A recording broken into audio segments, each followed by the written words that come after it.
है साबिक DG FIA Bashir Memon का इस्लामाबाद के सहाफी को दिया गया इंटरव्यू सोशल मीडिया पर इस वक्त वायरल हो चुका है। आपको आगाह किया जा रहा है, साबिक डीजी एफआईए बशीर मेमन ने वज़ीर आज़म के बारे में तहलका खेज इंकशाफात कर दिए हैं और उनकी जानिब से बताया गया है खातून अव्वल की तस्वीर वायरल होने पर उन्हें कहा गया कि मरियम नवाज के खिलाफ दहशतगर्दी के मुकदमे बनाए जाएं, जिसमें कैप्टन रिटायर्ड सफदर और ख्वाजा आसिफ पर भी गद्दारी का मुकदमा दर्ज करवाने का हुक्म दिया गया है।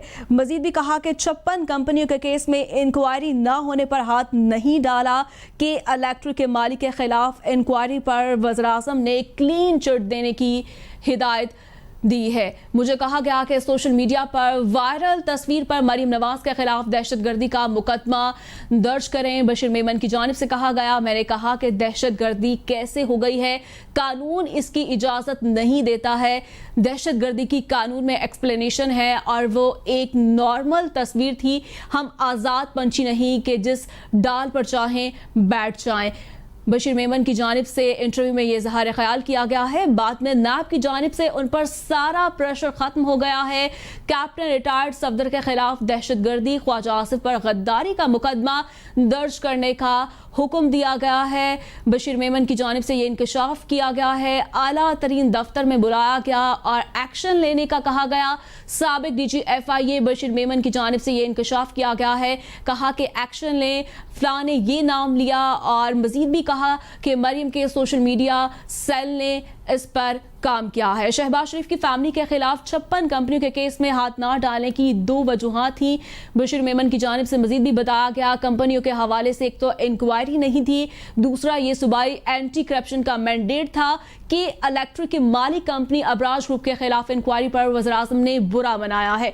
मजीद भी उनकी जानिब से इंकशाफ किया गया कि वज़ीर आज़म ने कि इलेक्ट्रिक की मालिक कंपनी अबराज ग्रुप को क्लीन चिट देने की हिदायत की है। इसी पर मजीद हम बात कर लेते हैं। एंकर पर्सन मंसूर आजम काजी हमारे साथ मौजूद हैं। मंसूर, जैसा कि साबिक डीजी एफआईए बशीर मेमन ने वज़ीर आज़म के बारे में तहलका खेज इंकशाफात किए हैं, इस पर क्या कहेंगे आप?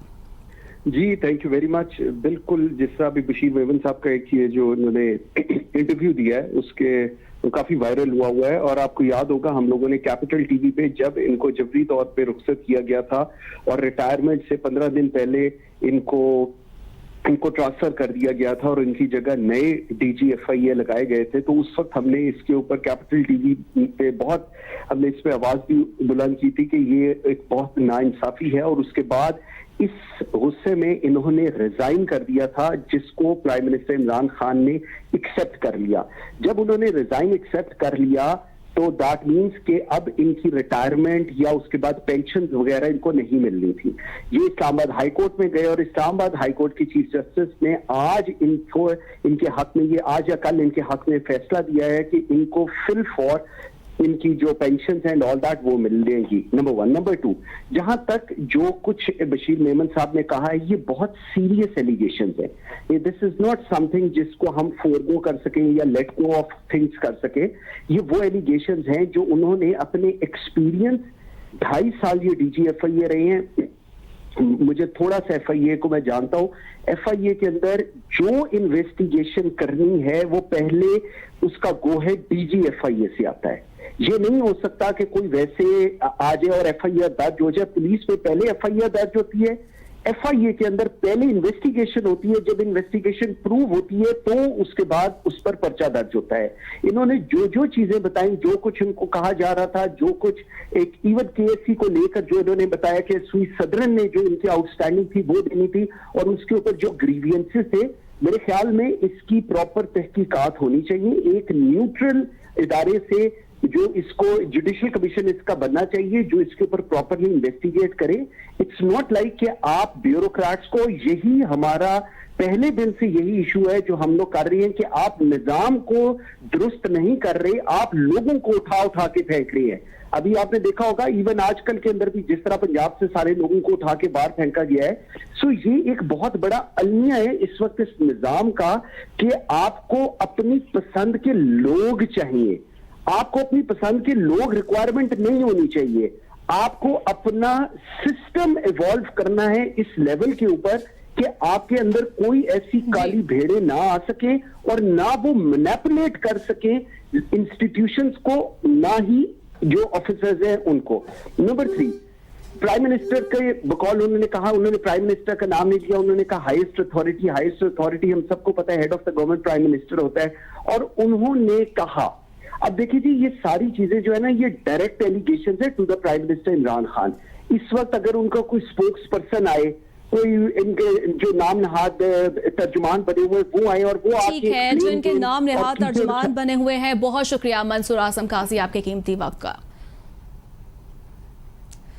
बशीर मेमन की जानिब से गुफ्तगू की गई है, आप भी मुलाहिजा कीजिए। एजेंडे के तहत पाकिस्तान को तबाही अभी भी पूरी हो रही है, अभी भी हो रही है। और दूसरे जो उनके जो दामाद है कैप्टन सफदर जो है, उनके हवाले से ओके बिल्कुल, उनको तो बिल्कुल जिस तरह हो रहा है उनके साथ जो नैब कर रहा है, ये एक कोई तस्वीर आई थी उसके हवाले से भी हो रहा था कि ये टेररिज्म का केस होना चाहिए। सोशल मीडिया पे कोई तस्वीर थी फर्स्ट लेडी की, उसके मुतालिक ये टेररिज्म कैसे हो गया? टेररिज्म की एक डेफिनेशन है कानून में, और वो तस्वीर भी एक नॉर्मल तस्वीर थी, नॉर्मल तस्वीर थी, नॉर्मल एक तस्वीर थी। अब उसमें टेररिज्म कैसे हो गया, कहाँ से आ गया? उस तस्वीर के हवाले से किसने आपको राब्ता किया और क्या? मैं खुद गया था, मतलब जो हाईएस्ट ऑफिस है पाकिस्तान में, उस ऑफिस में मुझे बुलाया गया कि ये तस्वीर आ गई। खबरें और भी होंगी लेकिन इस ब्रेक के बाद।